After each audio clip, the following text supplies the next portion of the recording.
नमस्कार. दीपक गणपत फराडे, गाव कानापूर, तालुका पंढरपूर, जिल्हा सोलापूर. साहेबाकडून पृथ्वीराज फिल्टर ही मी 1.5 वर्षापूर्वी खरेदी केला. त्या टायमिंगला आधी रासायनिक पूर्ण वापरत होतो आपण सगळं. त्या टायमिंगला ज्या टायमाला साहेबाकडून पृथ्वीराज फिल्टर आपण खरेदी केला त्या टायमिंगला आपण देशी केळीची ही क्वालिटी ही केली, आपण जवार म्हणून निवड केली. ज्या दिवशी साहेबा फिल्टर 1.5 वर्षापूर्वी जोडला त्या दिवशीपासून आपण रासायनिक आणायचं पूर्ण बंद केलं.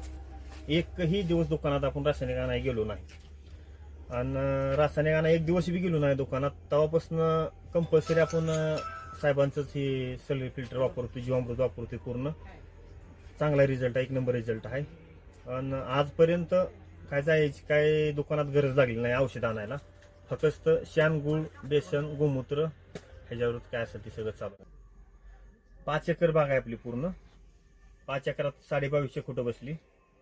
त्याच्यात 2250 पहिल्यांदा एक खुटा येलं ते आपण पिली कापली नाही, एक बी पिलू कापलं नाही. त्यातलं पूर्ण हाय असं सगळं आहे, एक बी पिलू कापलं नाही.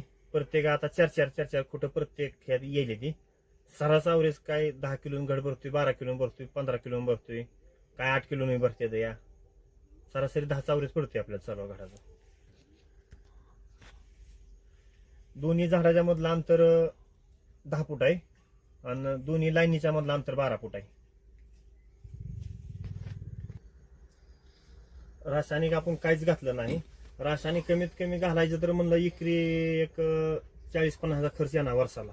कमीत कमी म्हणलं तर 19 बॅग 12 61 13 045 एकरी 40-50 हजार खर्च येईल. 5 एकराचा 2 लाख तर कमीत कमी खर्च येणार, 2-2.5 लाख रुपये ते खर्च वाचला. आणि जीवामृत टाकी वापरल्यामुळं आपल्या रिझल्ट त्याचा 1 नंबर मिळाला, काही अडचण नाही रिझल्टला. पृथ्वीराज फिल्टर मधनं आपण जीवामृत जे काय गाळून जे येतं, ड्रीप तर आज 1.5 वर्ष झाले चालू, अजून तर ड्रीप काय चेकअप झालेलं नाही कुठं. आणि क्लिअर खट जीवामृत येतं, या काही अडचण येत नाही जीवामृतला.